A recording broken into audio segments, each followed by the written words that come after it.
I know this has passed through a few people's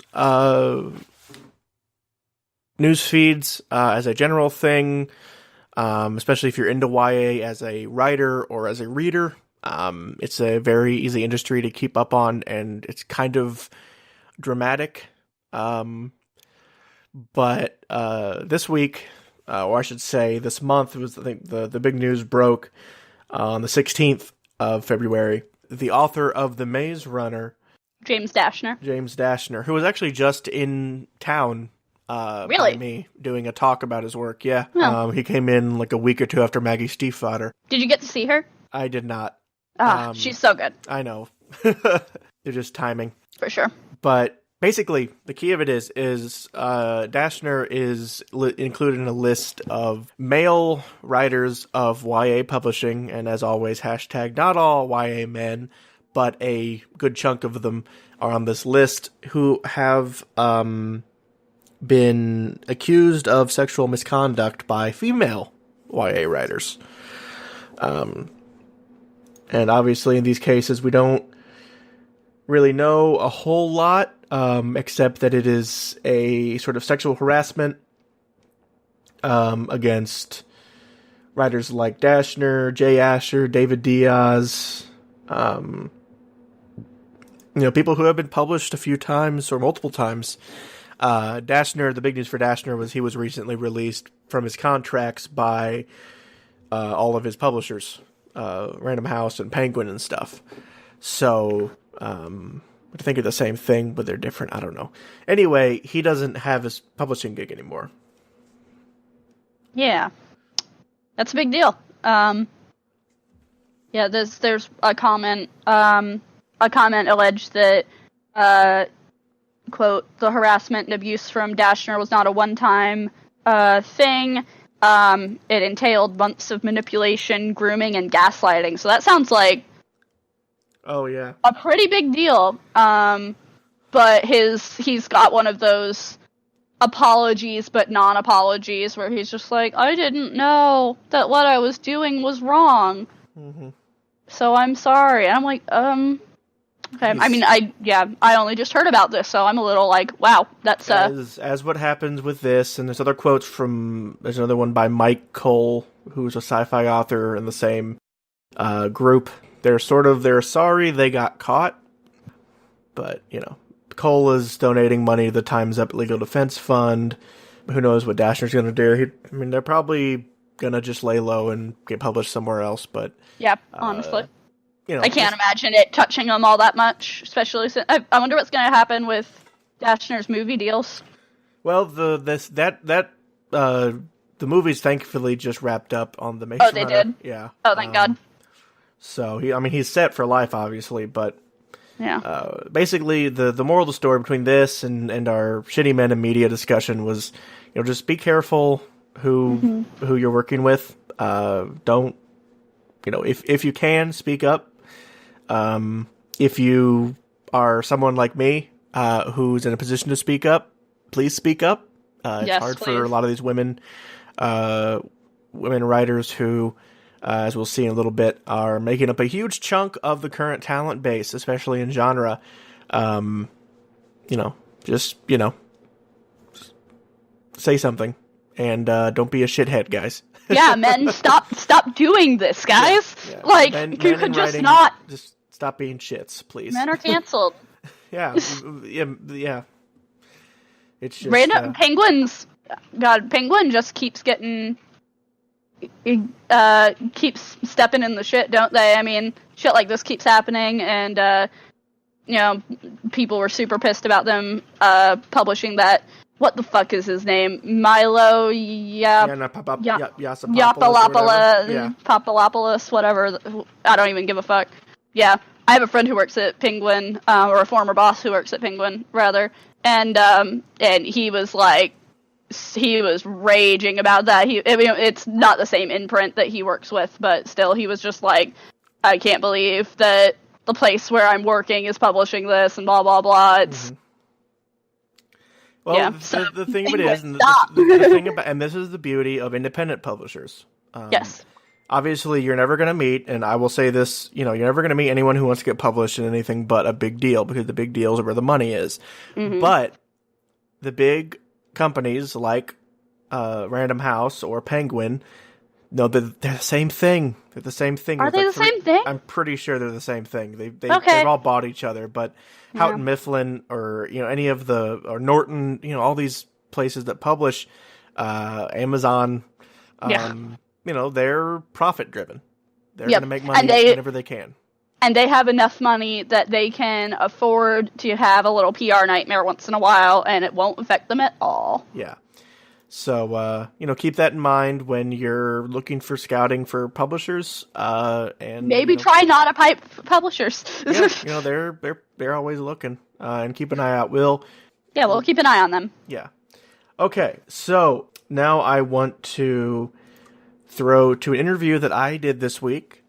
Wichita State, where I'm an MFA student, has a program where they bring in visiting authors and poets to talk and mentor us MFA students. Last semester, we had Yannick Murphy, which I was unable to get an interview with. This semester was the poets' turn, so all the poets worked with Sandra Beasley, who is a really, really engaging poet and nonfiction writer from Washington, D.C., who teaches at the Tampa MFA program.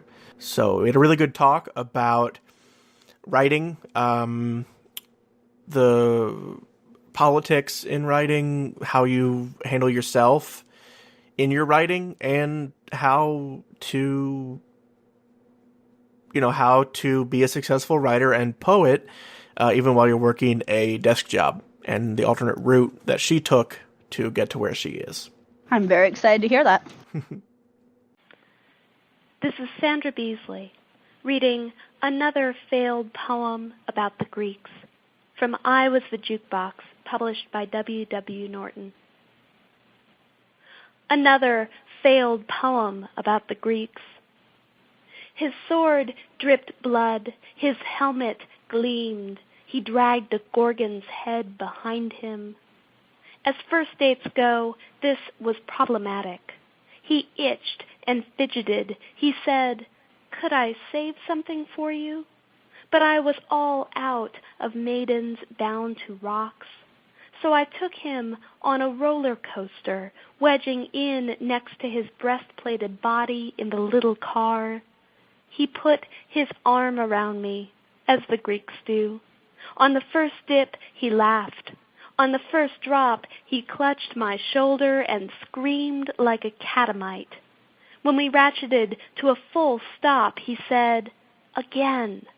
We went on the scrambler, the apple turnover, the log flume.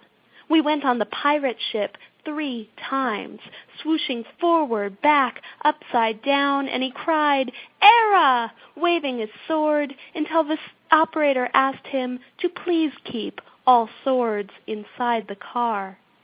He was a good sport, letting the drachmas fall out of his pockets, sparing the girl who spilled punch on his shield, waving as I rode the carousel's hippogriff, though it was a slow ride, and I made him hold my purse. On the way home, he said, "We should do this again sometime," though we both knew it would never happen, since he was Greek, of course, and dead, and somewhere a maiden rattled in her chains. All right, hey guys, I'm here with Sandra Beasley. She is a poet and nonfiction writer from Washington, D.C., currently in Wichita as WSU's visiting poet. Sandra is the author of 3 books of poetry and a memoir, has received the Barnard Women's Prize, Women Poets Prize, and the Cavafy Prize, and has been published in Black Warrior Review, Agony Online, Copper Nickel, and many more. She's also had writing appear in the Washington Post magazine. Welcome to the show, Sandra. Glad to be here. So, the first thing that I like to talk about with any writer, whether it's someone who, we've had writers on here who have never been published, or someone who is very far along in their career, like you. But I want to ask, how did it sort of start? What's the origin story? How did you get into writing? Well, I was fortunate in that my school program, Fairfax County Public Schools in Virginia, was very supportive of poetry. So I was given probably an unusual degree of exposure to studying poetry, writing poems, even weekly workshops. And so it was something that I latched onto as being a dream very early on. Mm-hmm. At the same time, I was in a community of people who were pursuing very practical paths. You know, mm-hmm. Many of my classmates went on to become doctors or lawyers, or I went to a high school for science and technology. Mm-hmm. And so I was always stoking the fires of this love of poetry, mm-hmm. even as I pursued more practical options. Yeah. And the moment that I realized that I genuinely thought every single person around me secretly wanted to be a poet, but was just compromising by pursuing law or biology or computer design or et cetera, that was the moment I realized that I really needed to fight to follow that path, because I just couldn't imagine it not being the path that you would want to be on. Mm-hmm. And why poetry? It sounds like you latched onto that as your as you're writing your creativity, as opposed to, say, like a more fiction-oriented thing or nonfiction from the get-go. Well, I think a lot of my early poems actually worked in the realm of fiction, in the sense that I was always inventing worlds. I was always telling kind of big stories with, mm-hmm. with imagined characters. Mm-hmm. So I guess one way of thinking about it was my mother is a visual artist, a painter, and mm-hmm. a printmaker. So I grew up surrounded by creativity. My father is an amazing storyteller, has a wonderful sense of presence, and really performs when he reads stuff aloud or gives mm-hmm. a speech. But at the same time, he's a lawyer. He was in the Army for a number of years. Mm-hmm. So poetry for me was at the intersection of creativity, discipline, and performative presence. You know, it was just kind of a mix of all these things that I cared about coming together. Yeah. It's very interesting. I'm not much of a poet myself, but that storytelling is evident in your poetry. Thank you. Both when you read it and I was lucky enough to see Sandra perform some of her poetry last week. But I know you mentioned how your early poetry had sort of imagined characters. Have you stuck with that, or has it moved more? It seems like it's moved a little more personal. Well, I think that we always filter personal tensions and relationship dynamics that we're interested in. Orchids and platypi and pianos and jukeboxes. Mm-hmm. But the reality is that the worries and the driving motivations that they're voicing are in some ways reflections of my own, right? Mm-hmm. So I think that what I have become increasingly interested in is poetry that works outward, looks outward through some type of chosen dialogue, whether it be mm-hmm. the Traveler's Vade Mecum series and Count the Waves, or the poems that I'm writing now, which are very much entrenched in researched detail of memorials, food traditions, cultures of Washington, D.C. Mm-hmm. So it has to have something beyond the self, but mm-hmm. then the self can be freely in dialogue with that. Mm-hmm. Yeah, that's fascinating, and it's something that I love that persona writing that you discussed. I know the previous poet laureate Juan Felipe Herrera has done mm-hmm. work with that sort of persona sure. work, and it's something that I think a lot of poets that I know, younger poets, they see poetry as a hyper-personal thing, mm-hmm.